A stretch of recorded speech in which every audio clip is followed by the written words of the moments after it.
मित्रांनो, माणसाच्या इच्छा पूर्ण होत नाही तेव्हा क्रोध वाढतो आणि इच्छा पूर्ण होतात तेव्हा लोभ. ध्येय ठेवाल तर आयुष्यातील सर्व लढाया जिंकू शकाल, अगदी आपल्या स्वतःच्या विरुद्ध सुद्धा. फक्त आपल्या परमेश्वरावर विश्वास ठेवा, जसा अर्जुनाने कृष्णावर ठेवला होता. नामस्मरण करताना तुम्ही मला पाहत नसाल, पण मी तुम्हाला पाहतो. जेथे नाम तेथे माझे प्राण. तुम्ही नाम घेता म्हणून मी तुमच्या मागे पुढे चालतो. नामात मन ठेवावे हेच माझे खरे दर्शन आहे. शेवटी सांगतो, नामाला शरण जा. मी नामाहून वेगळा नाही. नामातच मला पहा. भिवू नकोस, मी तुझ्या पाठीशी आहे. आपण श्री स्वामी समर्थ महाराजांवर विश्वास ठेवतो हे खूप महत्त्वाचे आहे, परंतु आपले कार्य आणि कर्म असे असावे की श्री स्वामी समर्थ महाराज आपल्या प्रार्थनांवर विश्वास ठेवण्यास प्रारंभ करतील. मित्रहो, असे स्वामी संदेश ऐकण्यासाठी आत्ताच चॅनलला सबस्क्राईब करा व व्हिडिओला लाईक करा. भाग्यवंत ठराल. अवधूत चिंतन. श्री गुरुदेव दत्त. श्री स्वामी समर्थ. स्वामी नामस्मरणाचे महत्त्व. स्नान करताना नाम घेतले तर ते तीर्थस्थान होईल. भोजन करताना नाम घेतले तर तो प्रसाद होईल. चालताना नाम घेतले तर ती तीर्थयात्रा होईल. स्वयंपाक करताना नाम घेतले तर तो महाप्रसाद होईल. झोपताना नाम घेतलं तर ती ध्याननिद्रा होईल. काम करताना नाम घेतले तर ते कर्मभक्ती होईल. घरात नाम घेतले तर ते घर मंदिर होईल. श्री स्वामी समर्थ. ज्याच्या मनी सद्गुरु विचार, तो नसे कधी लाचार. ज्याच्या अंगी श्री सद्गुरु भक्ती, त्याला नाही कशाची भीती. ज्याच्या हृदयात श्री सद्गुरु मूर्ती, त्यांची होई जगभर कीर्ती. जो करेल श्री सद्गुरूंची पूजा, त्याच्या आयुष्यातून संकटे होतील वजा. बाळा, आता तुला तुझा स्वभाव बदलण्याची गरज आहे. तुझ्या रागीट आणि अहंकारी स्वभावामुळे तू तुझ्यातलं पदरातलं सुख गमावलं आहे. एकट्याने संसार कधीच पूर्ण होत नसतो. संसार करण्यासाठी जोडीदार हा हवाच. राग आणि अहंकार जरा बाजूला सार. तुझा संसार तुला पुन्हा मिळेल. मी तो तुला मिळवून देईल. जेव्हा तुझे डोळे बंद करून माझे नाम घेतोस, माझ्याकडे ज्या आशेने येतोस, ते मला तू न मागता ही कळतं. मी माझ्या भक्तांच्या चांगल्या इच्छा नक्कीच पूर्ण करतो. माझ्या आज्ञेचं पालन कर. तुला तुझ्या संसारात हव्या असणाऱ्या सर्व सुखसुविधा मी देईन. विश्वास ठेव. माझ्यावर तू विश्वास ठेव. फक्त तू खचू नकोस. संधी मिळेल तुलाही. लगेच हिमचू नकोस. आयुष्य खूप सुंदर आहे. फक्त तू खचू नकोस. प्रेम तुझ्यावर करणारे कितीतरी लोक आहेत. तुझ्यासाठी जोडणारे खूप सारे हात आहेत. अशा आपल्यांसाठी तूही थोडं हसून बघ. आयुष्य खूप सुंदर आहे. फक्त तू खचू नकोस. उठ आणि उघडून डोळे पहा जरा जगाकडे. प्रत्येकाच्या आयुष्यात काहीतरी असतेच थोडे ना नाही नाही म्हणून. उगाचच कुढत तू बसू नकोस. आयुष्य खूप सुंदर आहेच. तू फक्त खचू नकोस. सामर्थ्य आहे हातात, जर स्वप्ने डोळ्यात घेऊन चल. परिस्थितीशी भिडवून छाती 2 हात करत चल. विजय तुझाच असेल. जेव्हा मागे वळून बघू नकोस. आयुष्य खूप सुंदर आहे. फक्त तू खचू नकोस. अंतःकरणातील देवपण. देवासमोर उभं राहून तुम्ही काय मागता यापेक्षा देवाकडे पाठ असताना तुम्ही कसे वागता यावर बऱ्याच गोष्टी अवलंबून असतात. माणूस हा बोलण्यातून नाही तर वागण्यातूनच खरा कळतो. मित्रांनो, चांगले कर्म, चांगले विचार जर तुमच्या मनात असतील तर तुम्ही मंदिरात नाही गेलात तरी चालतं. पण तुमच्या हृदयातल्या मंदिरात जर अंधार असेल तर तुम्ही जगाच्या कुठल्याही मंदिरात किंवा कितीही दिवे लावलेत तरी त्याचा काहीच उपयोग होणार नाही. एक गोष्ट नेहमी लक्षात ठेवावी. आयुष्यात आपण किती खरे किती खोटे आहोत हे फक्त दोघांनाच माहीत असते. एक परमात्मा आणि दुसरा आपला अंतरात्मा. त्यामुळे आपल्यातील 2 गोष्टी कधीच संपू देऊ नका. एक मनाचं बालपण आणि 2 अंतःकरणातील देवपण. हे संपलं की माणूस संपला. वेळेचा अर्थ. आयुष्याचा अर्थ प्रत्येकासाठी वेगवेगळा असतो. ज्ञानी माणसासाठी आयुष्य म्हणजे एक स्वप्न असतं आणि मूर्ख माणसासाठी आयुष्य म्हणजे जुगार असतो. श्रीमंत माणसासाठी विनोद तर गरिबासाठी आयुष्य म्हणजे एक शोकांतिका असते. परंतु यापैकी कोणीही असो, ज्याने कोणत्याही भावनेच्या अतिरेकात आयुष्यात वेळेचा अपव्यय केला तर मग त्याच्या आयुष्याच्या अर्थाची अदलाबदल व्हायला वेळ लागत नाही. कारण आयुष्याचं घड्याळ काळाच्या रेतीच्या वाळूने भरलेलं असतं. वेळेची किंमत नाही केली की मग तुम्ही कोणी का असेना, आयुष्याचे अर्थ सगळ्यांसाठीच बदलतात. आयुष्य हे काहीतरी करून दाखवण्यासाठी जगायचं असतं, प्रसिद्धीसाठी नाही. पण तरीही काही लोकांना आयुष्य प्रसिद्धी मिळवून देतं आणि काही लोकांना प्रसिद्धी आयुष्य मिळवून देतं, हे देखील काही खोटं नाही. फरक फक्त इतकाच असतो की काहीतरी करून दाखवल्यामुळे आयुष्याने मिळवून दिलेली प्रसिद्धी चिरकाल टिकते. प्रसिद्धीमुळे मिळालेले आयुष्य किती काळ टिकेल सांगता येत नाही. माणूस पैशाने जग जिंकू शकतो, पण कोणतंच मन जिंकू शकत नाही. तुम्ही लोकांचं मन जिंकू शकला तर लोक स्वतःच तुम्हाला जग जिंकून आणून देतील. पैसा तुम्हाला जग जिंकून मिळवून देऊ शकेल, पण माणसं जोडून देऊ शकलेत असं नाही. याचा अर्थ माणसाने पैसा कमवायला प्राधान्य देऊ नये असं नाही. माणसाने पैसा जोडावा, पण त्याने माणसं तुटून असतील तर मग जग जिंकण्याची आशा सोडून द्यावी. हे उत्तम. सुख तर फार लांबची गोष्ट आहे. जीवनात किती आराम केला यापेक्षा किती कष्ट केलं हे महत्त्वाचे असते. किती आनंद मिळवला यापेक्षा किती समाधान मिळवलं हे महत्त्वाचं असते. किती सुख भोगलं यापेक्षा किती दुःख सोसलं हे महत्त्वाचे असते. किती संपत्ती कमावली यापेक्षा किती माणुसकी मिळवली हे महत्त्वाचे असते. स्वतः कसं जगलो यापेक्षा मुलाबाळांना कसं जगवलं हे महत्त्वाचे असते. कारण स्वतःसाठी जगण्यापेक्षा मुलांच्यासाठी जगणं महत्त्वाचे असते. मग त्या मुलांनी त्यांची जाणीव ठेवो अथवा न ठेवो. आयुष्याबद्दल लिहिण्याआधी जे जगणं गरजेचं असतं. कारण पेन आणि डायरी असेल तर मग कोणीही लेखक होऊ शकतो, पण वाचणाऱ्याच्या काळजाला हात घालणारं पुस्तक लिहिण्यासाठी आयुष्याने दिलेल्या जखमा अनुभवाव्या आणि जगाव्या जास्त लागतात. अनुभवाच्या पेनात जखमांची शाई भरून आयुष्य लिहिणारा माणूसच खरा लेखक होऊ शकतो. मित्रांनो, जेव्हा खूप हळवं मन असणाऱ्या व्यक्तींसोबत विश्वासघात होतो तेव्हा ती व्यक्ती मनातून पूर्ण खचून जाते. अशा वेळी ती व्यक्तीसमोर येणाऱ्या प्रत्येक माणसाला त्याचं नजरेतून पाहत असते.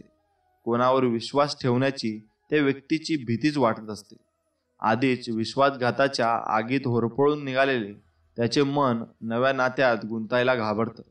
अशा वेळी त्या व्यक्तीला समजवण्यापेक्षा सांभाळून घेणं फार महत्त्वाचं असतं.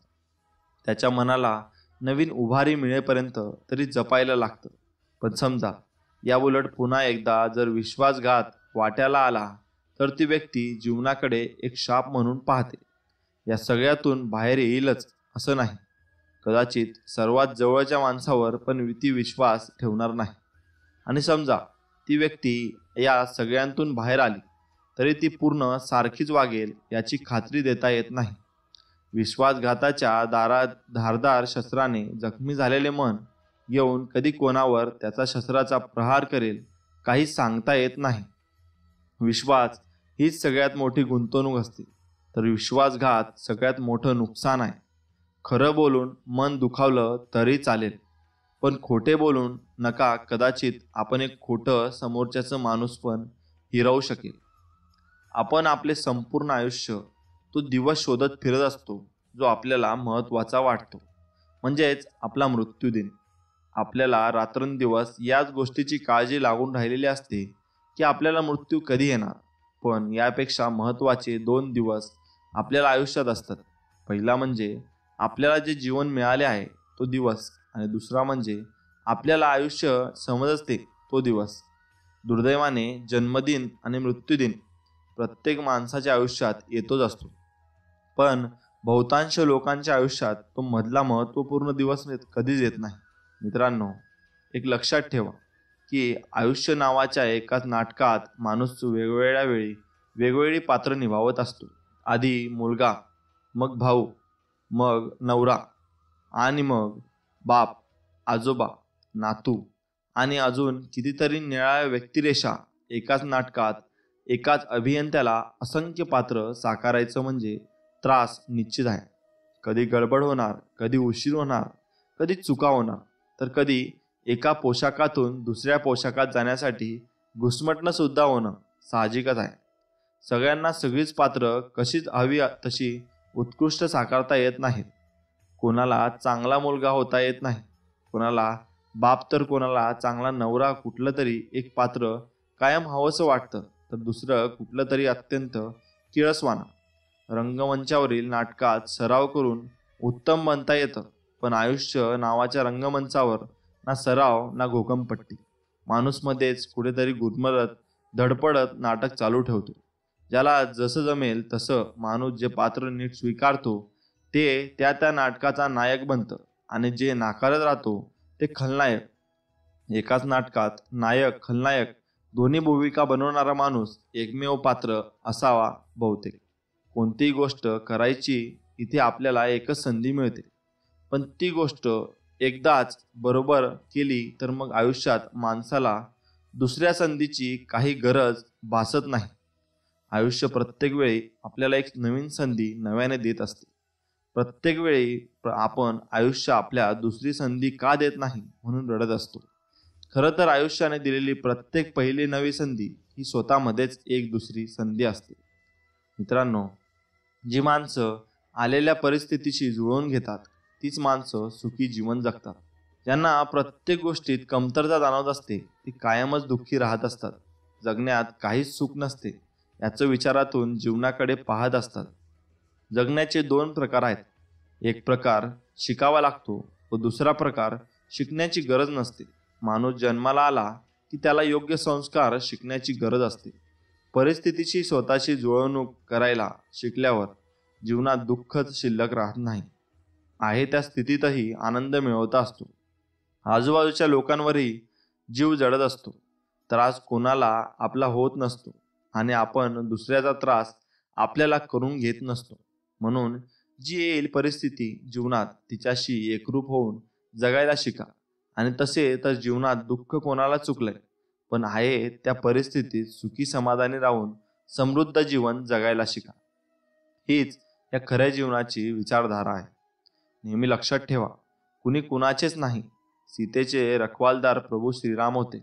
जेव्हा हरण झाले तेव्हा कुणी नव्हते. द्रौपदीचे रक्षक 5 पांडव होते. वस्त्रहरण झाले तेव्हा कोणी नव्हते. राजा दशरथाला 4 पुत्ररत्न होते. जेव्हा प्राण गेला तेव्हा कोणी नव्हतं. लंकेचा राजा रावण पण शक्तिशाली होता, पण लंका जळाली तेव्हा कोणी नव्हतं. श्रीकृष्ण भगवान सुदर्शनधारी होते. जेव्हा बाण लागला तेव्हा कोणी नव्हतं. शर्षया वरती भीष्म पितामह होते. वेदनेचे भागीदार कोणीही नव्हते. राजपुत्र अभिमन्यू सर्वांचे लाडके होते, पण चक्रव्यूहमधून काढण्यासाठी कोणी नव्हते. सर्वांसाठी त्रिकाल बाधित सत्य हेच आहे, या जगात आपले कोणीही नाही. जे विधात्याने लिहिलेले आणि जसे आपले कर्म आहे त्यापुढे कोणी जाऊ शकत नाही. जैसे ज्याचे कर्म तैसे फळ देतो ईश्वर. हेच सत्य. केवळ कर्मच आपला आहे. देवापेक्षा कर्माची भीती बाळगावी. एक वेळ देव माफ करील, पण कर्म माफ कधीच करत नाही. त्यामुळे कर्म चांगले करा व चांगले कर्म तुम्हाला यशाजवळ घेऊनच जातील. तात्विक भांडण सर्वांशी होते, पण राग कायम कोणाशीच ठेवू नये. खरं तर मतभेद एकमेकांशी असू शकतात, जरूर असावेत, पण मनात कायम भेद ठेवू नये. एखाद्याशी वाद घालावा, पण वादावादी न करता क्षणात सुसंवाद साधावा. अहंकार हाच या सर्वाचा मूळ आहे. तो विनाकारण बाळगून जगू नये. शेवटी मृत्यू हे सुंदर शाश्वत वास्तव आहे. त्याचे स्मरण असावे, भय नसावे. आपण जन्माला आलोय ते गेलेले दिवस मोजण्यासाठी नाही, तर उरलेल्या दिवसांचा आनंद उपभोग घेण्यासाठी. याचे स्मरण ठेवूया.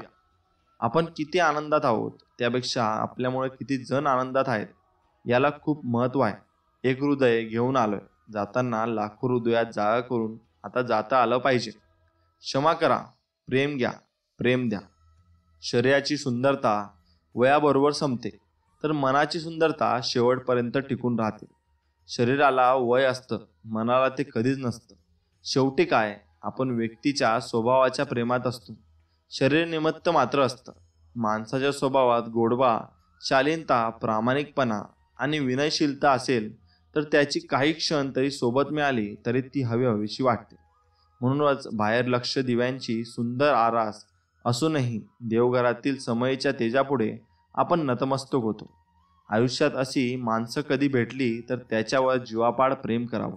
आपल्या आवडत्या माणसाचं आपल्यासोबत असणं ही आयुष्यातील सगळ्यात मोठी कमाई. ती प्रत्येकाच्या वाट्याला येत असं नाही. आजकाल अशी माणसं भेटतात तरी कुठे? नशिबानं कधी भेटलीच तर हळूवार जतन करून ठेवावी. कदाचित पुन्हा भेटतील, न भेटतील. ईश्वराने माणसाला चालण्यासाठी पाय दिले आहेत, तोल सांभाळण्यासाठी हात दिले आहेत, पाहण्यासाठी डोळे दिले आहेत, ऐकण्यासाठी कान दिले आहेत आणि सर्वात महत्त्वाचं म्हणजे विचार करण्यासाठी मेंदू दिला आहे. या सगळ्या गोष्टी घेऊन तुम्ही तुम्हाला हवे तिकडे जाऊ शकता. मग आयुष्यात खड्ड्यात पडल्यावर उगाच ईश्वराला दोष का द्यावा? आता ईश्वराने काय तुम्हाला त्याच्या खांद्यावर घेऊन फिरावं काय, असा प्रश्न पडतो. समाजाच्या नजरेत चांगल्या वाईट स्वभावाचे 5 वेगवेगळे पती असून पण द्रौपदीला मनाचा एकटेपणा घालवायला कृष्णासारखा अजून एका नितळ मित्राची गरज लागते. ही स्त्रीची कमी आणि स्त्रीची पूजा करणाऱ्या आपल्या समाजाची शोकांतिका जास्त आहे, असं तुम्हाला खरंच वाटत नाही का मित्रा? आपल्या आयुष्यात पुढे जाऊन काय घडेल हे कळण्यासाठी ज्योतिषाकडे जाण्याची काही गरज नाही. लाखो लाखो देणे जे सांगितलं आहे त्यावर थोडा विचार केला तरी ते सहज कळण्यासारखं आहे. लाखो लाओने म्हणतो, आपले विचार तपासा, कारण आपले विचारच पुढे जाऊन शब्द बनतात. आपल्या शब्दांचा विचार करा, कारण शब्दच पुढे जाऊन कृती बनतात. आपल्या कृतींचा विचार करा, कारण कृतीच पुढे जाऊन सवयी बनतात. आपल्या सवयींचा विचार करा, कारण सवयीच पुढे जाऊन आपलं चरित्र बनतात. आपल्या चरित्राचा विचार करा, कारण आपले चरित्रच पुढे जाऊन आपले नशीब बनत असते. जगात माणसाला नाव कमवायला 50 वर्षे लागतात, पण घालवायला 5 क्षण पण लागत नाही. या गोष्टीचा विचार एखादी गोष्ट घडण्याच्या आधी आपण प्रत्येकानेच केला तर मग आपल्या प्रत्येकाचं वागण्यात आयुष्य पुष्कळच सकारात्मक बदल घडून येऊ शकतात. माणसांनी नाती निर्माण करण्यात खूप धोरण दाखवलं आहे. माणूस माणसासारखाच वागणार हे पूर्वीच्या ऋषीमुनींना माहीत होतं. म्हणून जन्म देणाऱ्या बाईला त्यांनी आई म्हटलं. बाईने कसंही वागायचं ठरवलं तरी आईने त्या शब्दाबरोबर जे भाव जोडले आहेत त्यासहित वागावं. बाई स्वतंत्र असते, आई बांधलेली असते. आई भाव ती विसरली की कुटुंब आणि समाज तू प्रथम आई आहेस याची तिला जाणीव करून देत राहतो. तसंच इतर नात्यांचं सासू एक नातं. खरा माणूस कसा असतो ते सांगणारं असतं. ते खरं लादलेलं नातं. आपल्या स्वतः स्वरात स्वर मिळवणारा मुलगा दुसऱ्या बाईच्या तालावर नाचणार हे समजले की आईची आई पण संपलं. ती सासू होते. माय ममता म्हणता ओठ ओठालाही भिडते म्हणणारी बहिणीबाई सासूच्या बाबतीत सांगते. सासू म्हणता म्हणता गेला तोंडातून वारा, असं म्हणते. मित्रा, आयुष्य खरं तर साधं सरळ असतं. माणूस त्याला विनाकारणच गुंतागुंतीचं करण्याच्या मागे लागलेला असतो. आयुष्य म्हणजे काय आहे हे शिकण्यासाठी तत्वज्ञानाची मोठी मोठी पुस्तके वाचण्याची काही एक गरज नाही. आयुष्य देखील ते धडे गिरवत राहिलं तरी पुरेसं आहे. कारण आयुष्याचे धडे पुस्तकातल्या धड्यांपेक्षा जास्त साधे सरळ असतात आणि माणसाला पुस्तकातल्या धड्यांपेक्षा केव्हाही ते जास्त शिकवत असतात. आणि ते धडे पुस्तकातले नसून प्रॅक्टिकल तुम्ही जे आयुष्यात जगता ते धडे तुम्हाला भरपूर काही शिकवून जातात. प्रेम खरं असेल तर एकमेकांना भावना सांगायची गरज कधी भासत नाही व डोळे पाहून हावभाव पाहूनच आपण मनात काय आहे हे आपल्यावर प्रेम करणारी व्यक्ती ओळखत असते व अशा व्यक्तीला आपल्याला काय हवे आहे कधीच सांगायची गरज भासत नसते. पण आजकालचे प्रेम फक्त पैसा, दिखावा, राहणीमान, ऐपत व गरजांवर उभारलेलं असतं. त्यामुळे त्या प्रेमामध्ये भावनांना काही महत्त्व उरलं नसतं. जो तो व्यक्ती स्वतःच्या नजरेत पडूनही लोकांच्या नजरेत स्वतःचे व्यक्तिमत्व आकर्षक बनवण्याचा प्रयत्न करीत आहे व या प्रयत्नात स्वतःला दुःख आणि एकटेपणा मध्ये झोकून देऊन दुनियेसमोर फार सुखी असल्याचा दिखावा करीत आहे. ना त्या प्रेमाला किंमत उरली आहे ना त्या भावनांना किंमत उरली आहे. फक्त जग काय म्हणालं याचा विचार करून माणसाने फक्त त्याच्या गरजा कशा पूर्ण होतील याचा विचार करण्यात प्रेमाही आहुती देऊन स्वतःच्या नजरेत माणूस तर पडला आहे, परंतु फक्त त्याची दिखाव्याची जिंदगी त्याच्या समोर उरलेली आहे. म्हणून दिखाव्याच्या जिंदगीपासून कधी लांब राहिलेलं बरं. वाईट मनस्थिती व कठीण परिस्थितीमध्ये या गोष्टी करू नये. जेव्हा मनस्थिती व परिस्थिती वाईट असेल त्या काळात कधीच जास्त टक्क्यांनी व्याजावर कोणाकडून कर्ज घेऊ नये. ज्या वेळेस आपल्यावर वारंवार अपयश येत असेल व आपल्या हातात यश येत नसेल व आर्थिक व मानसिक परिस्थिती खराब झालेली असेल, त्या काळात कोणत्याही नवीन गोष्टीची, व्यवसायाची किंवा कामाची सुरुवात करू नये. वाईट परिस्थिती व मनस्थितीच्या काळात कोणत्याही नवीन किंवा जुन्या व्यवहारात पैशाची गुंतवणूक करू नये. असे केल्याने फक्त आणि फक्त नुकसान होत असते. वाईट परिस्थिती व मनस्थिती मध्ये कधीच परिवर्तनातील सदस्यांची व नातेवाईकांशी वादविवाद घालू नये. असे केल्याने मनस्थिती व परिस्थिती आणखीन कठीण होत असते. वाईट परिस्थिती व मनस्थिती मध्ये कधीच मित्रमंडळी व नातेवाईकांचा सल्ला व मार्गदर्शन घेऊ नये. त्याऐवजी प्रोफेशन व अनुभवी तज्ज्ञांकडून मार्गदर्शन घ्यावे. वाईट परिस्थिती व मनस्थितीमध्ये व्यसनाचे प्रमाण वाढू नये, कारण व्यसनाचे प्रमाण जास्त झाल्याने माणसाची बुद्धी चालत नसते. वाईट परिस्थिती व मनस्थितीमध्ये आल्यावर टीका करणारे व आपली निंदा करणाऱ्या माणसांशी पूर्णपणे संपर्क तोडावा, कारण अशी माणसं आपला आत्मविश्वास आणखीन कमी करत असतात. मित्रांनो, एक लक्षात ठेवा, अधिकाराच्या जोरावर आपण जेव्हा दुसऱ्या माणसाला गप्प करायचा प्रयत्न करतो, त्यामागं अधिकाराच्या भावनेपेक्षा भीतीची भावना मोठी असते. पण कदाचित निरुत्तर होऊन याची दहशत असते. याचाच अर्थ सत्याची आपल्याला भीती वाटते. विचारल्या जाणाऱ्या प्रश्नाला आपल्याकडे उत्तर नाही हे सत्य. त्या सत्याला आपण घाबरतो आणि मग बाजू लंगडी पडायला नको म्हणून दुसऱ्या गोष्टींचा आधार घेऊन आपण समोरच्या माणसाचं तोंड गप्प करतो. हा नेहमीच फसवणारा असतो. सगळ्या चांगल्या चांगल्या माणसांची एकमेकात ओळख व्हावी आणि सगळीकडे संवादाचा एक प्रचंड वाद्यमय निनादच राहावा, यासाठी खूप आयुष्य उधळलं. अनेक वाद्यवृंत माझ्या भोवती निर्माण झाले. अनेक वाद्यवृंतांनी मला नियमितपणाने वाळलंही. मित्रांनो, संस्कार क्रिकेट सारखा असतो. विकेट समोर उभं राहिलं की प्रत्येक बॉलचं काहीतरी करावं लागतं. भूत, वर्तमान, भविष्य म्हणजे 3 स्टंप. बेल्स म्हणजे काळा. टाकलेला प्रत्येक चेंडू काळावर सोपवायचा नाही, तो तुम्हाला अडवावा लागेल. सोडून देणे, थांबवणे, टोलावणं यापैकी काहीतरी एक करावंच लागेल. तुम्ही जर बॉल्सला एंडला असाल तर साथीदाराबरोबर पळापळ करावी लागते. म्हणून हे लक्षात ठेवा, क्रिकेट हे संसारासारखेच आहे. मित्रांनो, स्वामी समर्थ या शक्तीवर तुम्ही कायम विश्वास ठेवा व त्यांचे नामजप कायम करत राहा. तुम्हाला नक्कीच याची प्रचिती मिळेल. मदतीचे उपकार. मित्रांनो, मदतीचे उपकार कोणी कोणास विसरू नये. आपण कुणाला मदत करीत असतो. कशासाठी? तर आपण कोणाचे तरी देणे लागतो. म्हणूनच आपण कुणाला मदत करीत असतो. उपकाराची भाषा करीत असतो. काही लोक मात्र स्वार्थी असतात, जे कोणाकडून मदत तर घेतात, परंतु इतरांना मदत करताना ते कोणाच्याच स्वरूपाची मदत करीत नाही. ज्यांनी त्यांना मदत केली त्यांनाही मदत करीत नाही. मदतीबाबत सांगायचं झाल्यास, आपल्याला ज्या विधात्यानं जन्म दिलाय ना, त्या विधात्यानंच आपल्याला इतरांना मदत करण्यासाठी पाठवले आहे. आपला जन्म जेव्हा होतो तेव्हा आपण आपल्या मुठ्ठी बांधून येतो. ते मुठी बांधून आपला जन्म होण्याचं कारण काय, असा विचार कोणी केल्यास त्याचं कारण आहे की मी सर्व काही या मोठीत जगाला वा सृष्टीला काही देण्यासाठी आलोय, हे जगाला सांगणं. आणि जेव्हा आपला मृत्यू होतो तेव्हा आपण मूठ बंद करून जात नाही, तेव्हा आपले हात हे पसरट असतात. याचाच अर्थ असा की मी जे काही आहे, काही जन्म घेताना आणले होते, ते मी सर्व जगाला दिले आहे. आता माझ्याजवळ काही नाही. माणसाचा जेव्हा जन्म होतो, जो काहीतरी उद्देश घेऊनच त्या माणसाचा जन्म घेतल्यावर काहीतरी जन्माचं सार्थक करावं, असं विधात्यांना म्हणणं. प्रत्येक जन्मावर त्याचं ते भाकीत. परंतु जेव्हा एखाद्या व्यक्तीचा जन्म होतो तेव्हा त्याच्यावर जेव्हा संस्कार होतात व त्या परिसरातील जे वातावरण असतं, घरातील वातावरण जसं असतं, त्यानुसार त्या व्यक्तीचा स्वभाव घडत असतो. यानुसार काही लोक हे एवढे मदतशील घडतात की विचारता सोय नाही. परंतु कालांतरानं त्यांचाही स्वभावात परिवर्तन घडून येऊ शकते. ते परिवर्तन म्हणजे मदत न करणे वा तसा विचार बदलणे. त्याचं कारण असते त्यांना इतरांना केलेली मदत व त्या मदतीवर त्याला आवश्यक असताना इतरांनी त्याला न केलेली मदत.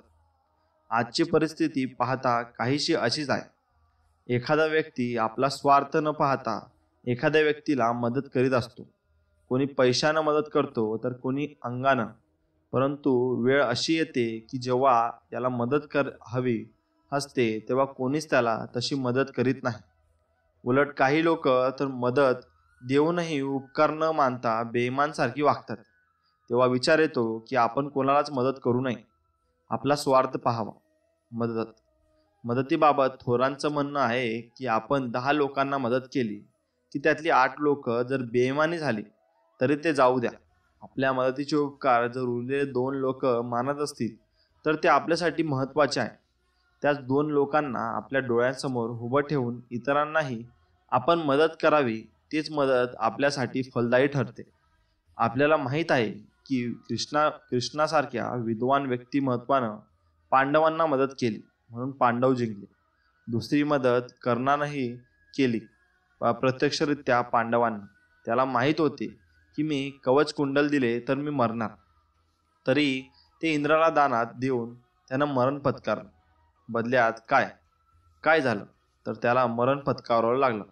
त्यानं अर्जुनाला अप्रत्यक्षरित्या मदत करूनही अर्जुनानं त्याला मृत्यूपासून अभय दिलं का, तर त्याचं उत्तर नाही असंच आहे. ती मदतीबाबत बेईमानी झाली, परंतु ती युद्ध असल्याचं त्यात सर्व जायज आहे. दुसरं उदाहरण म्हणजे द्रुपद राजा व द्रोणाचार्य एकाचे गुरुचे शिष्य. द्रोणाचार्य व द्रुपदाला द्रोणाचार्याच्या वडिलांना शिकवलं, अर्थात एक प्रकारे मदतच केली. परंतु जेव्हा द्रोणाचार्याला मदतीची गरज होती तेव्हा द्रुपदानं तशी मदत केली नाही. ही मदतीची बेईमानी झाली. यामुळंच पुढं बदल्याच्या भावनेनं द्रोणाचार्यानं त्याला अर्जुनाकडे जायबंदी म्हणून गेलं. पुन्हा बदल्याच्या भावनेनं द्रुपदाकडून द्रोणाचार्याचा मृत्यू झाला. मदत कृष्णासारखी असावी की ज्याच्या घायाळ करंगळीला द्रौपदीनं साडी बांधली व वेदना दूर केल्या.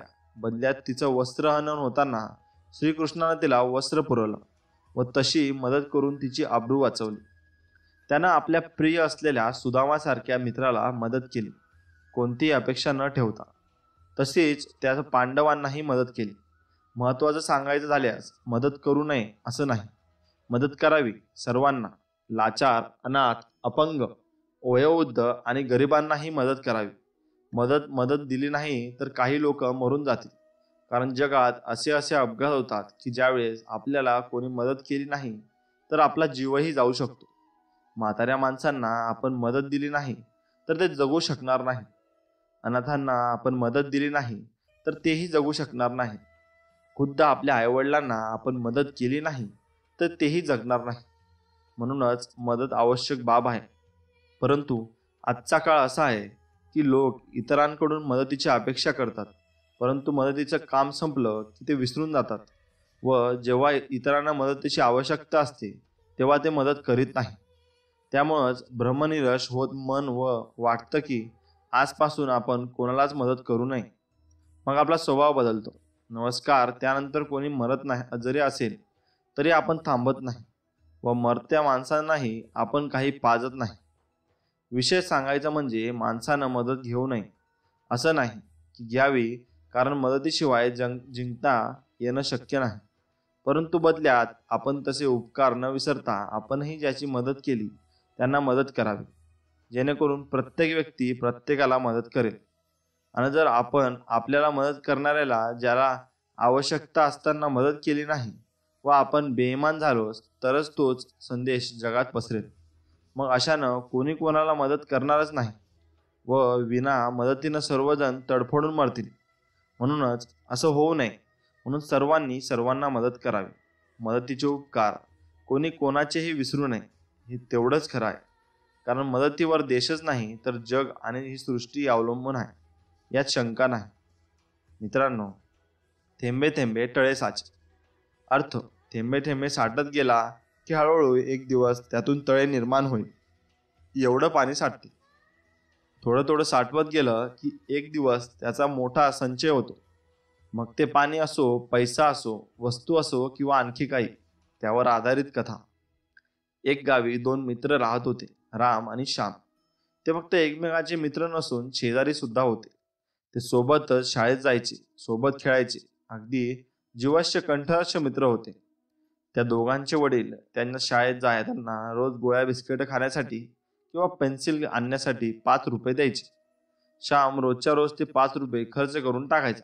पण राम मात्र त्यातील 3 रुपये खर्च करायचा आणि 2 रुपये गुल्लकमध्ये टाकून द्यायचा. बरेचदा श्याम जे चॉकलेट्स विकत घ्यायचा तसे चॉकलेट्स रामलाही घेण्याची इच्छा व्हायची, पण तो मनाला आवर घालायचा आणि 2 रुपये बाजूला काढून ठेवायचा. नियम कधी मोडायचा नाही.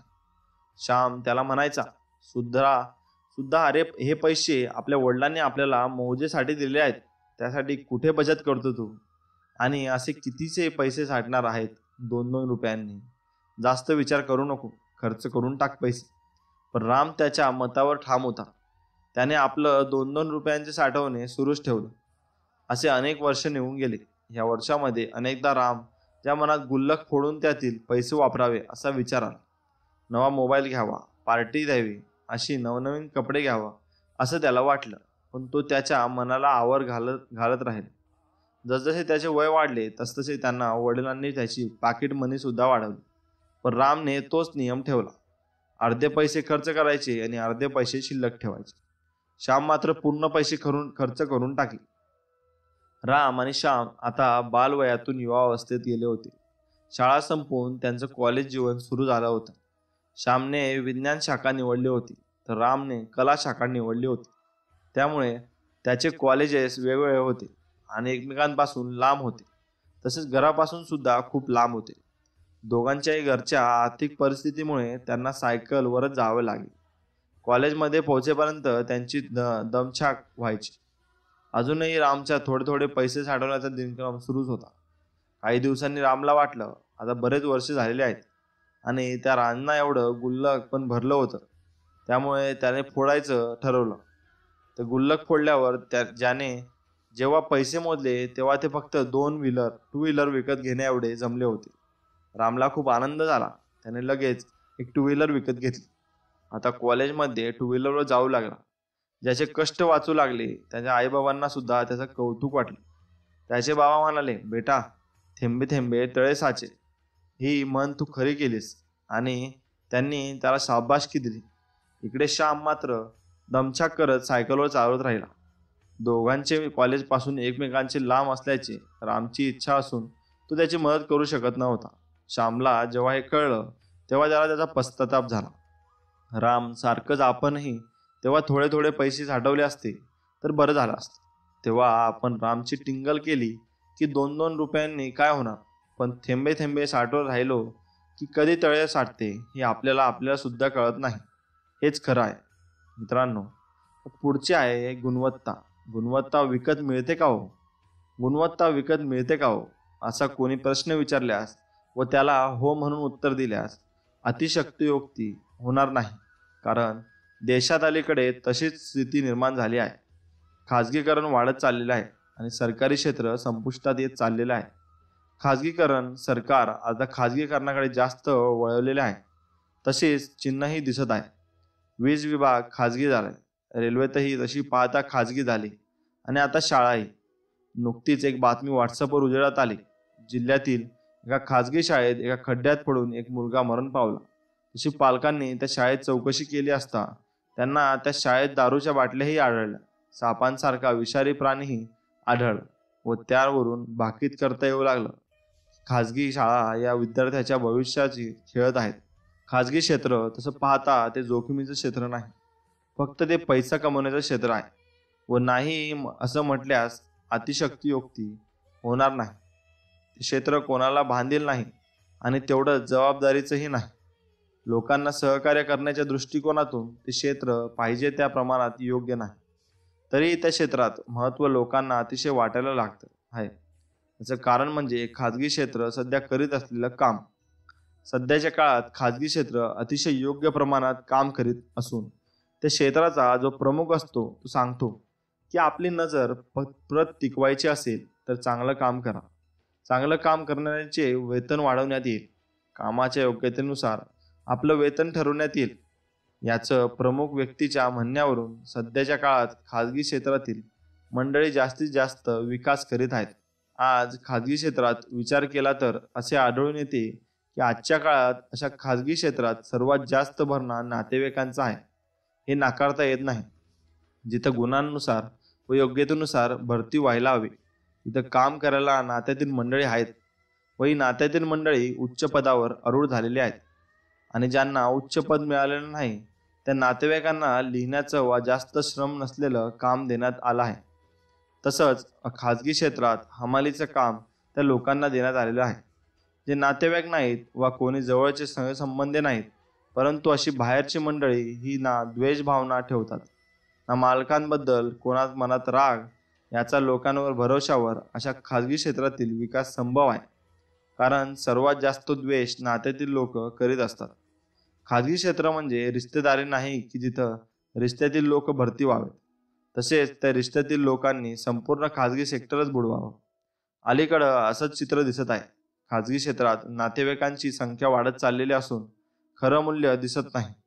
तसंच कायम स्वरूपातील मूल्य दिसत नाही, फक्त तात्पुरत्या स्वरूपाचं मूल्य दिसून येत आहे. खाजगी क्षेत्राचा एक घटक असलेल्या शाळेचा विचार केल्यास ज्या शाळेतून सक्षम ज्ञानवंत विद्यार्थी घडतात त्या शाळा आज अगदी नदीच्या काठावर बांधलेल्या आहेत व अशा शाळांची संख्या काही कमी नाहीत. त्यातच अशा शाळा ज्या नदी व ओढ्याच्या तटावर आहेत त्या ओढ्यांना सुरक्षित अशा भिंती नाही. हा एक चिंतेचा विषय आहे.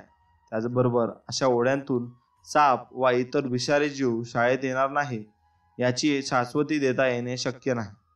तसेच ते विषारी जीव शाळेत शिकणाऱ्या लहान लहान बालकांना इजा पोहोचणार नाहीत असंही म्हणता येत नाही. त्या शाळा सरकारच्या नसल्यानं पालक वर्गालाही त्या शाळेतील मालक व प्रामुख्याला अक्कल शिकू शकत नाही व कोणत्याही स्वरूपाची जबाबदारी जबरदस्ती करू शकत नाही. हेही तितकंच खरं आहे. मित्रांनो, आपण चूक होते कोणाची ही आज बघूया व चुकीबद्दल थोडं बोलूया. ती तरुणपणातील चूक ही कादंबरी वाचकांच्या हातात देताना मला अत्यंत आनंद होत आहे. ही तरुणपणातील चूक या कादंबरीतील मुख्य पात्र आहेत रोमा, अमृता आणि रुमानी. ही पात्र जेव्हा तरुण असतात तेव्हा त्या पात्रातील दोन पात्र काहीतरी चुका करीत असतात. त्यांचा परिणाम हा होतो की ती पात्र त्यांचं भोगमान भोगतात. ही पात्र नेमका कोणता परिणाम भोगतात हे दर्शवणारी ही एक वेगळी कादंबरी आहे. या कादंबरी रूपानं मी लोकांना एक बोध दिला आहे. ही कादंबरी आपण वाचावी, नेमका कोणता बोध आहे हे ओळखावे व त्यानुसार तो बोध घ्यावा, जेणेकरून तुमचं कधीच अहित होणार नाही. ही पुस्तक म्हणजे वाचकांची एक बोध असून ती या पुस्तकातून वाचाल तर वाचाल हाच बोध दिला आहे. आपण ही पुस्तक वाचावी व प्रतिक्रिया म्हणून 1-2 फोन अवश्य करा. मित्रांनो, आपला नम्र. मी स्वतः तुम्हाला जो संदेश सांगत आहे ते एक शहर होतं. त्या गावात एक अमृता नावाची मुलगी राहत होती. आपल्या वडिलांसोबत तिचे वडील साधारण शिल्लक शिक्षक होते. पुढे ते शिक्षणाधिकारी बनले होते. त्यांचं नाव दीपक होतं. अमृता मायबापाची एकुलती एक मुलगी होती. पुढे शिक्षणाधिकारी बनल्यावर त्यांची इच्छा झाली की आपल्या मुलीनं विदेशात शिकावं, कारण विदेशात उत्तम पद्धतीचे शिकवतात असतात त्यांना वाटत होतं. यासाठी त्यांनी तिला विदेशात टाकलं होतं. ती भारतीय असली तरी ती विदेशी लोकांसारखी राहत असे, कारण तिची मैत्रीण एक विदेशी होती. तिची मैत्री इंग्लंडमध्ये राहतात असलेल्या रुमानीसोबत झाली होती. रुमानी इंग्लंडमध्ये राहणारी व तिच्या महाविद्यालयात शिकणारी एक तिची मैत्रीण होती. तिचं रहनसहन पूर्णतः विदेशी होतं. ते अमृताला आवडत होतं. त्यातच अमृता तिचं रहनसहन पाहून त्यात वाहून गेली. या दोघींची आणखी एक मैत्रीण होती रोमा. रोमाची आई भारतीय होती आणि मायबाप इंग्लंडचे. तिच्यावर मायबापाचे उत्तम संस्कार होते. तसं पाहता तिघही चांगल्या जिवलग मैत्रिणींच्या होत्या, एक पान वाटून खाणाऱ्या. रोमा इंग्लंडची होती. ती जरी इंग्लंडची असली तरी तिच्यावर उत्तम संस्कार झाले होते ते मायबापाचे. त्या संस्काराच्या जोरावर ती इंग्लंडमध्ये राहत असली तरी तिचं राहणसहन भारतीय लोकांसारखं होतं. ती विदेश संस्कारात वाहत गेली नव्हती. रावणदहन, वाईट प्रवृत्तीचा नाश पाहून दरवर्षी रावणदहन केलं जातं आणि विजयदशमी उत्साह मोठ्या प्रमाणात साजरा केला जातो. परंतु आपण विचार करीत नाही, खरंच आपण रावण दहन करणारी माणसं खऱ्या प्रमाणात सात्विक आहोत का? खरंच आपल्याला रावण दहनाचा अधिकार आहे का? जर आपण सात्विक असेल असे आपल्याला स्वतःला वाटत असेल तर आपण रावण दहन अवश्य करावं. अन्यथा आपल्याला रावण दहनाचा अधिकार आहे का यावर विचार करूनच मगच रावण दहन करावं म्हणजे झालं. आज चांगला व्यक्ती वा इमानदार व्यक्ती समाजाला चालत नाही, कारण समाजात आज वाईट वा वायात माणसं वावरत आलेले दिसून येत आहेत. सर्वत्र भ्रष्टाचार पसरलेला असून जे काही 2-4 लोक आहेत त्यांच्या कर्तृत्वावर देशाच्या कारभाराची उलाढाल सुरू आहे. म्हणूनच देश आज उभा आहे, काही प्रमाणात विकासही करत आहे. वरील बाबींचा विचार करता असा विचार साहजिकच मनात येईल की पूर्वी नव्हते काय समाजात वाईट प्रवृत्तीची लोक होती, परंतु त्याचे प्रमाण हे अल्पतः होते. पण आता त्याचं प्रमाण खूप काही वाढलेलं आहे व ते वाढलेलं प्रमाण पाहता लोकांची मनस्थिती बदलत चाललेली आहे. मित्रांनो, एक लहानसे जग आपलेही असावे, ज्यात तुमच्यासारखी जिवलग माणसे नेहमी दिसावी. जशी जेवणात स्वीट डिश महत्त्वाची असते, तसेच जीवनात तुमच्यासारख्या गोड माणसांची साथ महत्त्वाची असते. जीवनात संपत्ती कमी मिळाली तरी चालेल, पण प्रेमांची माणसे अशी मिळवा की कोणाला त्याची किंमत करता येणार नाही. वेळ मिळवला की वेळ देणारे खूप असतात, पण वेळ नसताना सुद्धा जे आपल्याला वेळ देतात तेच खरे आपले असतात. पक्ष्यांना उडण्याकरता आकाश मोकळे असले तरी घरटे मात्र झाडावरच बांधावे लागते. झोपेत बघितलेल्या स्वप्नांपेक्षा उघड्या डोळ्यांनी बघितलेले स्वप्न अधिक त्रासदायक असतात. जेव्हा पैसे येतात तेव्हा इज्जत पण येते, पण लक्षात ठेवा, ती इज्जत पैशांची आहे, तुमची नाही. समजवण्यापेक्षा समजून घेण्यामध्ये खरी परीक्षा असते, कारण समजण्यासाठी अनुभवाचा कस लागतो, तर समजण्यासाठी मनाचा मोठेपणा लागतो. जीवनात पैसे महत्त्वाचा नसतो, महत्त्वाचे असते आपले प्रेमाचे माणूस, त्याचे असणे, त्याचे आपल्यासोबत चालणे. पैसा येतो जातो, पण एकदा गेलेला माणूस परत येत नाही. आकाशात एक तारा आपला असावा, थकलेले डोळे उघडतात चमकून दिसावा. एक लहान अशी दुनिया आपली असावी, तुमच्यासारखे जिवलग माणसे तिथे नेहमी दिसावी. कधी चुकलो तर माफ करा, आम्ही रागवलो तर समजून सांगा, कारण नाती टिकवायची आहे, तोडायची नाही. स्वार्थासाठी आणि कामापुरती जवळ आलेली माणसे काही क्षणात तुटतात, परंतु विचारांनी आणि प्रेमाने जोडलेली माणसे आयुष्यभर सोबत राहतात. माणसाला वाईट वेळ खूप त्रास देते, पण त्याही परिस्थितीत जगायचे कसे हे ती वेळच शिकवते. वाहनाची पुढची काच कधीही मोठी असते आणि मागे लक्ष ठेवण्याचा आरसा मात्र अगदी छोटासा असतो. कारण तुमच्या भूतकाळाकडे फक्त लक्ष ठेवा, मात्र भविष्यकाळाकडे विशाल नजरेने बघा आणि पुढे जात राहा. माणसाने कसे समुद्रासारखे असावे, अथांग भरतीचा माज नाही आणि ओहोटीची लाज नाही. माणसाजवळ त्याच्या जीवनभराची संपत्ती म्हणजे त्याचे चांगले विचार, कारण धन आणि बळ कोणालाही वाईट मार्गावर नेऊ शकतात, परंतु चांगले विचार माणसाला सदैव उत्तम कार्यासाठी प्रेरित करत असतात. हे कायम लक्षात ठेवा. अंतःकरणात दुःखाचा कितीही अंधार असला तरी चेहऱ्यावर हास्याचा दिवा नेहमी ठेवत जा. प्रत्येकाशी प्रेमाने वागले पाहिजे. जे तुमच्याशी वाईट वागतात त्यांच्याशी प्रेमाने वागले पाहिजे. जे चांगले आहेत म्हणून नाही, तर तुम्ही चांगले आहात म्हणून. मला कोणाची गरज भासत नाही हा अहंकार आणि सर्वांना माझी गरज आहे हा भ्रम, या दोन्ही गोष्टी टाळल्या तर माणूस आणि माणुसकी लोकप्रिय व्हायला वेळ लागणार नाही. ओंजळीत घेऊन समुद्र कधी दाखवता येत नाही, निळ्याभोर गगनाचा अंत कधी लागत नाही, हाताने काढलेल्या फुलाला सुगंध कधी येत नाही, खऱ्या मैत्रीपूर्ण भावनांचा उल्लेख कधी शब्दात करता येत नाही. भेट होत नसली तरी चालेल, स्नेहमय गोड संवाद असला पाहिजे. भले यशस्वी होण्याची खात्री नसेल, परंतु संघर्ष करण्याची प्रेरणा नक्कीच असली पाहिजे. येणारी प्रत्येक रात्र सांगते कर विचार सरलेल्या दिवसाचा, शिकायचं घडलेल्या क्षणापासून सकारात्मक विचार कर उद्याचा. गरुड भरारी घ्यायची असेल तर कावळ्याची संगत सोडावी लागते. हृदयातील दुःख लपवता आले तर डोळ्यात अश्रू असून सुद्धा हसता येते. सतत चालून चालून चालू असलेल्या पायवाटा जुन्या झाल्या आहेत. जीवनामध्ये स्वतःचे स्थान निर्माण करण्यासाठी नवीन पायवाट बनवावी लागते, कारण त्या मार्गावर तू हे करू शकत नाहीस असे सांगायला कोणी नसते. मित्र किती आहेत हे महत्त्वाचे नाही, तर त्यातले किती जण मैत्री निभावतात हे महत्त्वाचे आहे. डोळ्यात स्वप्न असणारी माणसे खिशात पैसे असणाऱ्या माणसांपेक्षा जास्त नक्की श्रीमंत असतात. आपणच आपल्या प्रेरणा दिली पाहिजे, कारण अलाराम हे फक्त वाजत राहण्याचे असते. झोपेतून उठायचे की नाही हे शेवटी आपल्यालाच ठरवायला लागते. हे कायम लक्षात ठेव. मित्रांनो, खरेपणा नजरेत असतो, बोलणाऱ्याच्या शब्दात नाही. मन ही वाचता येते, डोळ्यांना त्यासाठी कोणते शिक्षण लागत नाही. ध्येय गाठताना जर प्रयत्न प्रामाणिक असतील तर रस्ता कितीही कठीण असो तुम्ही चालत राहा. लक्ष केंद्रित कराच, यश मिळतोच व मिळवतो. क्षणभर टोचणारी सुई सगळ्यांच्या लक्षात राहते, पण जीवनभर जोडून ठेवणारा धागा कुणालाच दिसत नाही. आयुष्याच्या वाटेवर चालताना पडलेच पाहिजे तेव्हा तर कळते कोण हसत आहे आणि कोण दुर्लक्ष करत आहे, कोण सावरायला येत आहे. मनाला फार मोकळे सोडायचे नाही आणि फार पकडून ठेवायचे नाही, कारण फार मोकळे सोडले तर लोक गैरफायदा घेतात आणि पकडून ठेवले तर घमंडी आहे असे म्हणतात. म्हणून माणसे बघून वेळ पाहून मनाचा उपयोग करायचा, म्हणजे आपल्याला त्रास किंवा पश्चाताप करण्याची पाळी येत नाही.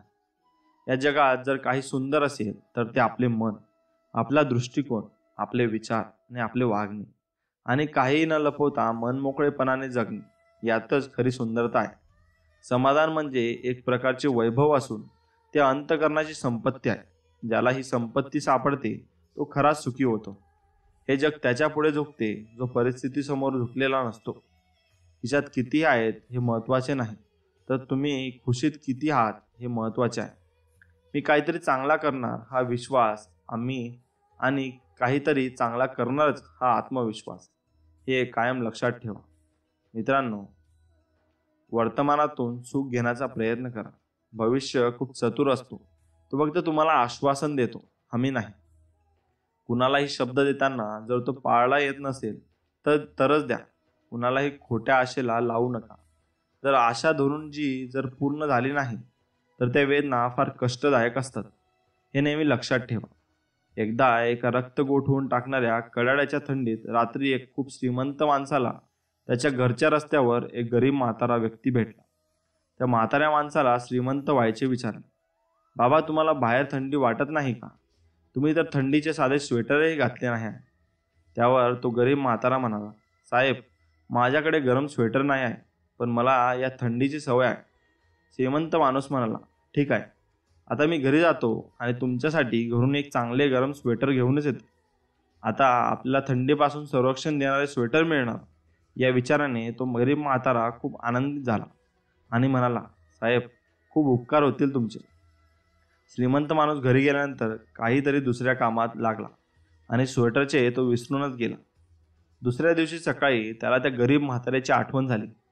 तसा तो स्वेटर घेऊन गरीब म्हातारा रात्री ज्या ठिकाणी भेटला होता तिथे गेला, परंतु तो म्हातारा जीवघेण्या थंडीने कडकडून मरण पावला होता.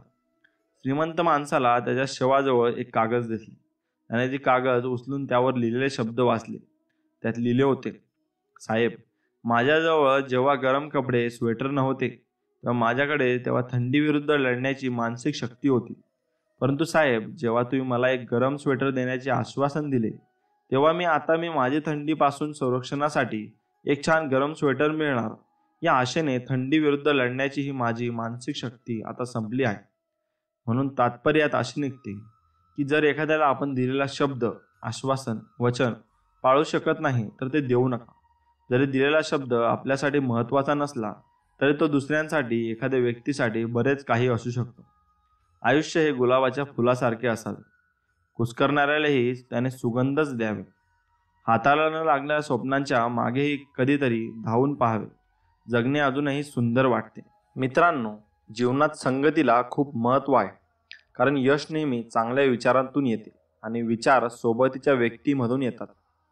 भावनांच्या तव्यावर स्वार्थाची पोळी भाजून घेणारी माणसे आपली कधीच नसतात, कारण नात्यांचे पानवटे त्यांना फक्त तहान लागल्यावरच दिसतात. आणि कमाईचा अर्थ केवळ धन मोजणे असा नाही, तर अनुभव, नाती, मानसन्मान, सत्कार आणि वागणूक हे सुद्धा कमाईतच मोजले जाते. केवळ संशयावरून कोणालाही आरोपी समजू नये, कारण चित्र स्पष्ट झाल्यावर कदाचित पश्चाताप करायची संधी मिळणे कठीण होऊ शकते. सुख, समाधान सत्यात असते, मिथ्यात नसते. आजपर्यंत आपण विषय उपभोगले, परंतु त्यात आपल्याला सुख झाले नाही. मग विषय मिथ्या आहेत याची भगवंताने तुम्हाला प्रचिती नाही दिली का? तरी सुद्धा तुम्ही या विषयातच प्रपंच कसा सुधारेल असे सद्गुरूंना विचारत असतो.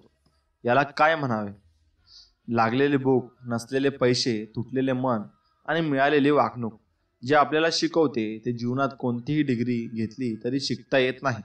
म्हणून देवाने जे दिले आहे त्यातले थोडेसे इतरांना देऊन पहा, आणि देव होता आहे आणि नाही तरी माणूस होऊन पहा.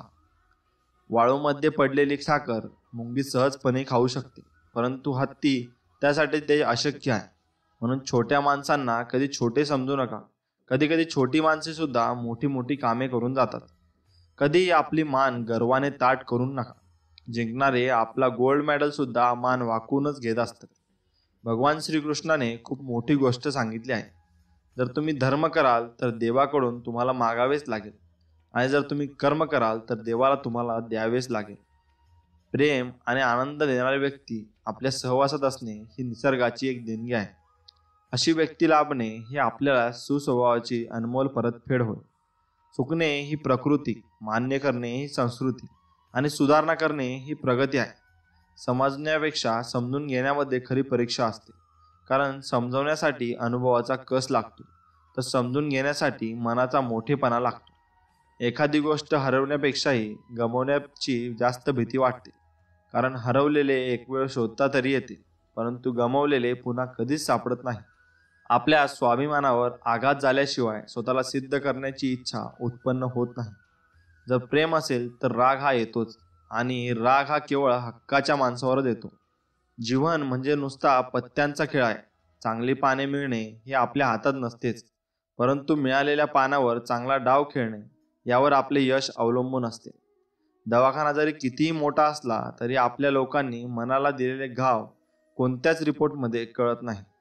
एक सुंदर व्यक्ती म्हणून जगण्यापेक्षा एक सुंदर व्यक्तिमत्व म्हणून जगा, कारण शरीराची सुंदरता कधी ना कधी संपते, पण सुंदर व्यक्तिमत्व मात्र सदैव जिवंत राहते. जर प्रत्येकाने आपला विचार करताना दुसऱ्याच्या मनावर विचार केला तर त्यात नात्यात किंवा मैत्रीत कधीच दुरावा किंवा वाईटपणा येणार नाही.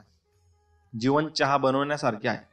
अहंकाराला उकळू द्या, चिंतांना वाफ होऊन उडून जाऊ द्या, दुःखांना विरघळून जाऊ द्या, चुकांना गळून द्या, आणि सुखाचा आनंद हसत हसत घ्या. प्रेम असलेल्या व्यक्तीला आपण जाऊन भेटतो, जरी ती साता समुद्रापलीकडे असली तरी प्रेम नसलेल्या व्यक्तीला आपण नेहमी टाळतो, जरी ती रस्त्या पलीकडे दिसली. जीवनात प्रत्येक गोष्टी हव्या त्या वेळेवर मिळत नाही, पण आपल्याजवळ जे आहे त्या गोष्टीत समाधान मानले तर प्रत्येक दिवस आनंदाचा नक्कीच जातो. आपण पाहिलेले स्वप्न साकार करण्यासाठी किती वेळ लागेल हे महत्त्वाचे नसून स्वप्नांची सुरुवात आणि आपला विश्वास सर्वात जास्त महत्त्वाचा आहे, हे देखील तितकंच महत्त्वाचं आहे. कर्तबगार माणसे आपल्या निर्णयांनी जगाला बदलतात, तर निष्क्रिय माणसे जगाच्या भीतीने आपले स्वतःचे निर्णय बदलतात. देवाने सर्वांना आयुष्य येण्यासारखे दिले आहे, फक्त एक अट घातली आहे की जो झिजेल तो चमकेल.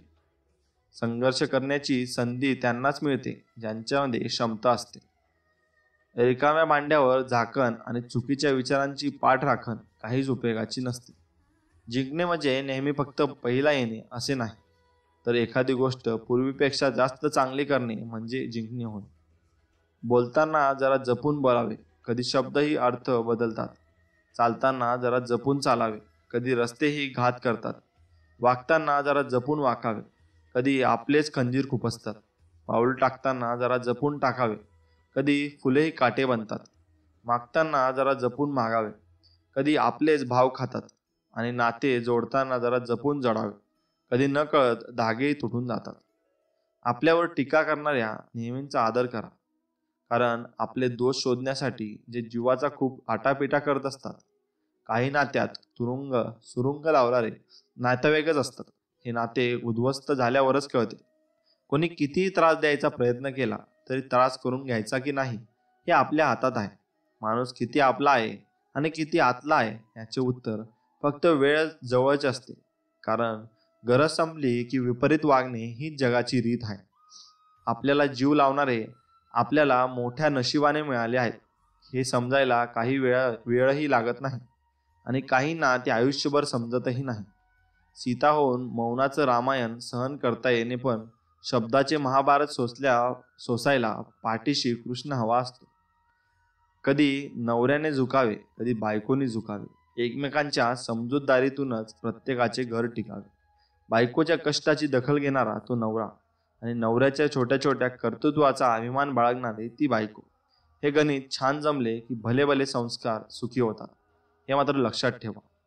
मित्रांनो, आपल्या राज्याचे निरीक्षण करण्यासाठी एकदा एक राजा आपल्या हत्तीवर बसून राज्यात फिरत होता.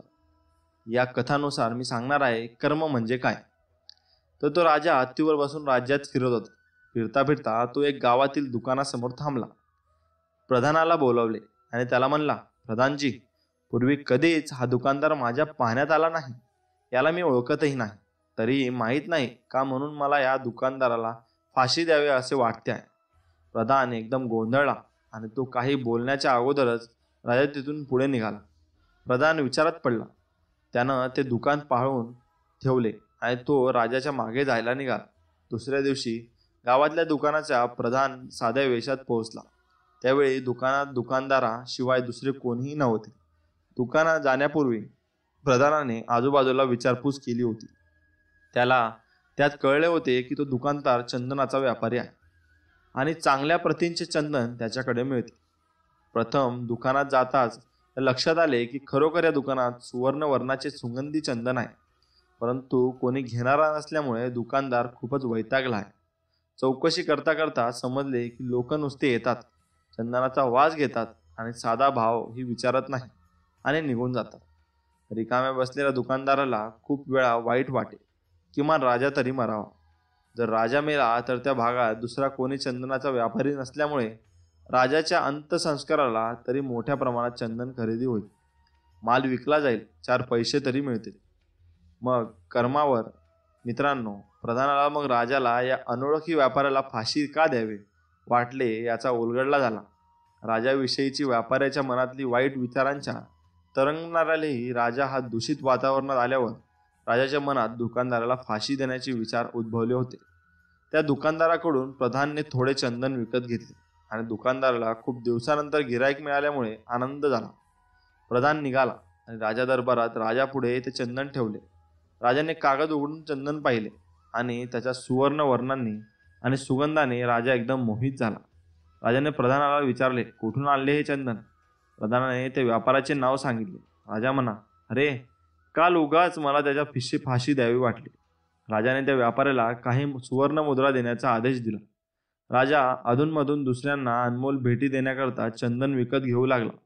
राजाच्या खरेदीने तो व्यापारी आता आनंदी राहू लागला आणि आता त्याच्या मनात आपला राजा मरावे हा विचार येणे बंद झाला. आपल्या राज्यातील चांगल्या प्रतींचा चंदन व्यापारी म्हणून तो व्यापारी राजाचा मित्र झाला. दुसऱ्यांविषयी आपल्या मनात जर चांगले विचार, दयाळूपणा आणला तर दुसऱ्यांच्या मनातूनही चांगले विचार, चांगल्या भावना आपल्यापर्यंत येतील आणि आपली समृद्धी होईल. मग कर्म म्हणजे काय?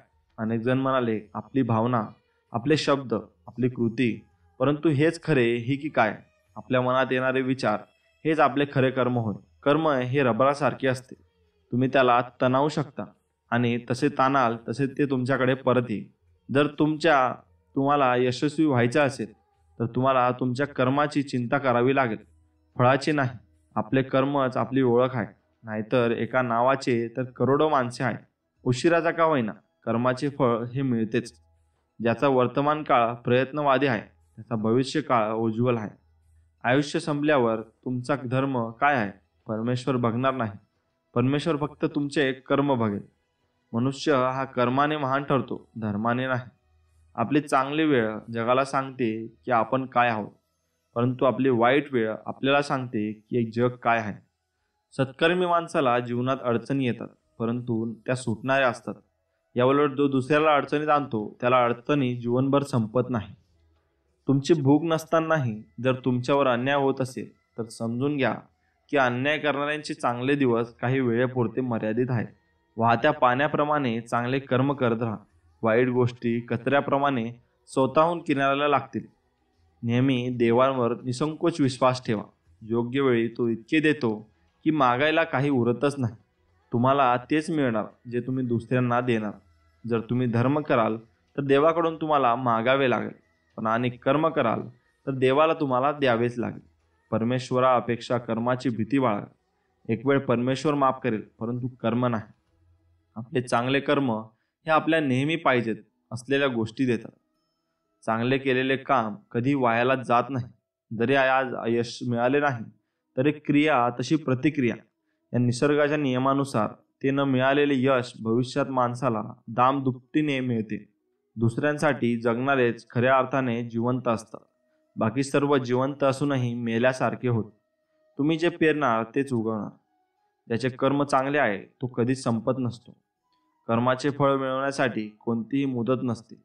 मनुष्य जन्मतच अधिक भाग्यवान नसतो. त्याचे नशीब कर्माने घडते. जे तुमच्यासोबत होऊ नये असे वाटत असेल तर ते इतरांसोबत करू नका.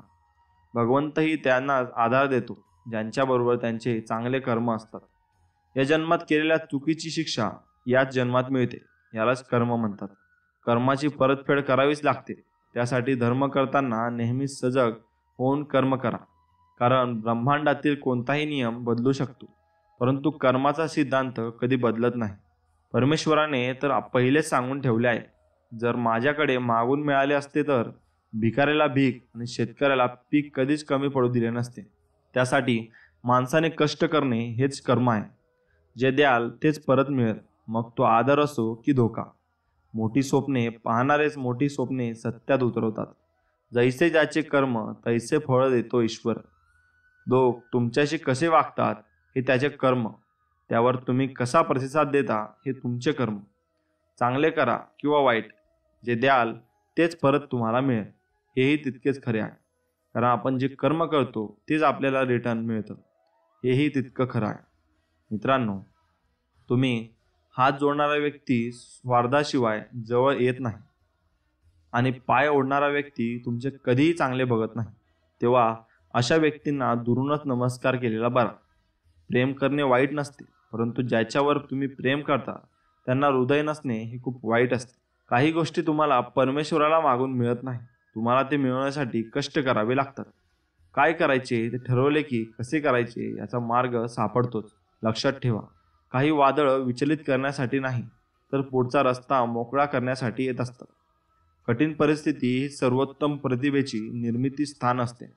तुमच्या श्रीमंतीला पाहून जवळ येणारे त्याच्या गरजांसाठी तुमच्या श्रीमंतीचा वापर करून घेणारे असतील, परंतु गरिबीला पाहून जे जवळ आलेत ते तुम्ही पूर्णरूपी माणुसकीने आलेत.